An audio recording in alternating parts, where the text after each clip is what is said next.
Good morning, everybody. It's a very sunny morning and the heat is already starting. We got the air conditioner on going inside, but I thought I'd do this video outside. It's hard to breathe though, inside or out right now, really.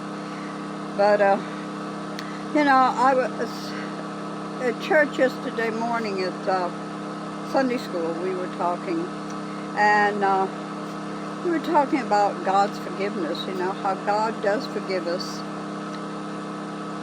But one of example was like Paul said, Pastor Paul, Apostle Paul, he said, it's like bankruptcy. You go to the bank and they clear all your bankruptcy. They take care of everything, You're out of debt. But then you turn around. Because you're out of debt, you continue doing the same thing over and over again that will cause you to be back in debt. And that's like with God. He forgave us for our sins. He sent His Son. He sent His Son here to die for us. He took our sins up in that cross with Him. He died for us. Yet, we ask Him for forgiveness, and then we're going, okay, Lord, thank you for forgiving me. I appreciate you forgiving me. But then we turn around and we're doing the same thing all over again. And we repeat it over and over again. And I don't know why the thoughts of that and Summerwell's father came together to me. This man says that he found the Lord, and I'm not going to debate that. That's between him and God, not me and him. But yet, he continues doing the same things over and over again. I was listening to the interview room last night, and Don had called Chris again, but the vocabulary he used, and he called himself a Christian, but he used such horrible vocabulary and threatening. I thought he said a while back when he called Don before that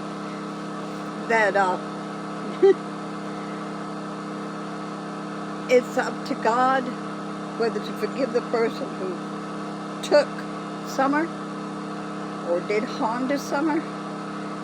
But what is he doing? I'm not really,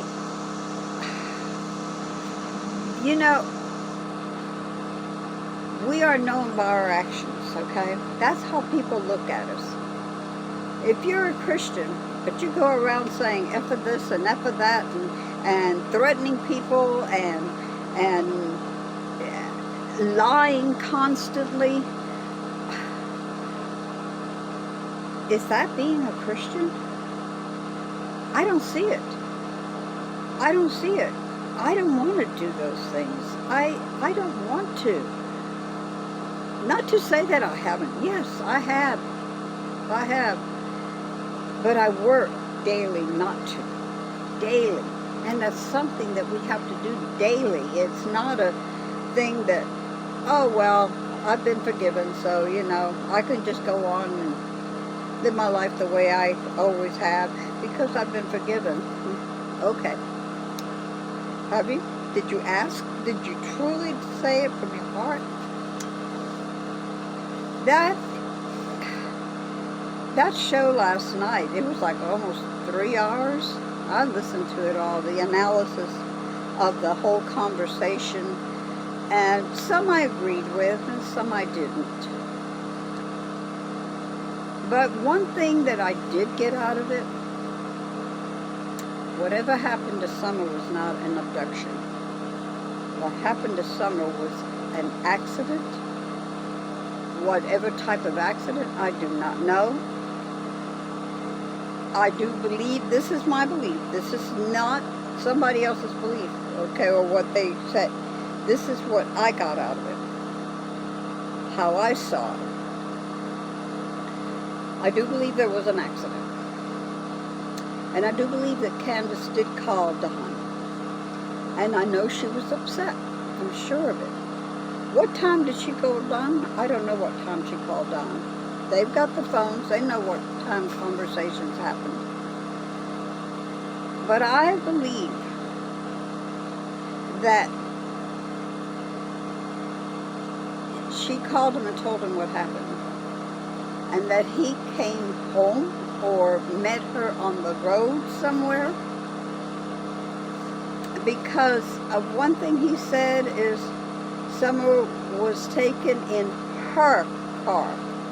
So, who's the her? And I believe that,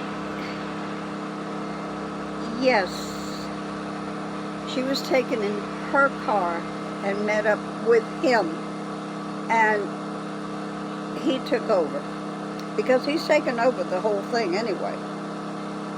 But he has thrown Candace under the bus over and over and over in his conversation, over and over and over.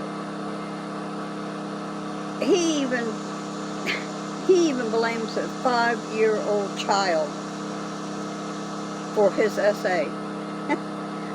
5 years old. It was mutual. She actually instigated it. 5 years old. And that's not the only child that he essayed. We know of several, but there may be more that we don't know about, you know? So, I really think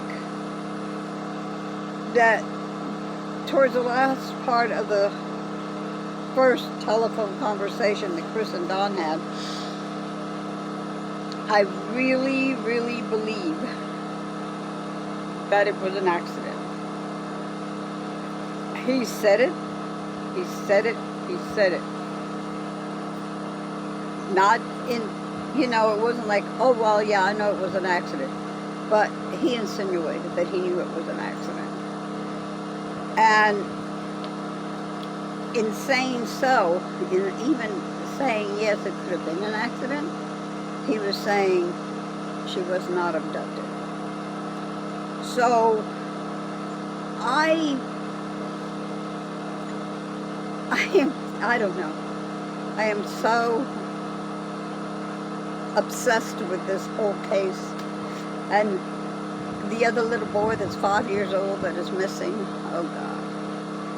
And there's so many other children that are missing and that we don't even know about. We don't hear about them. It's like Summer has taken over the media as far as her disappearance. And I can understand why. Because she's taken over me. But just pray for this child. Pray that she is found. Pray that she is found. And pray for the families, all the families of the missing children. Pray for them, because they must be in such torment.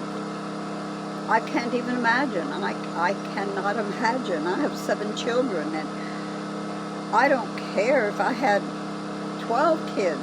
If one was missing,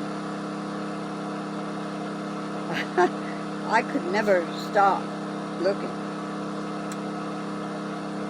So, I'm going to stop that conversation about Summer on this. But I wanted to add something else. You know, I'm not sure if I told you in the last video or not. I'm really not. I don't think I did. But we had gone to Leesville, and we went to a salvage yard there. And Noah went looking at some of the buses that were there in the salvage yard for a driver's seat for my bus. Because my driver's seat was beyond Oh my God, you know, the springs going up instead of down, and the back, it was horrible on my back, and it was just bad. I put pillows underneath and pillows on my back, and it didn't help. But he did find one, and he bought that one for me. And he installed it, not yesterday, the day before, he installed it. And it is heaven to sit on.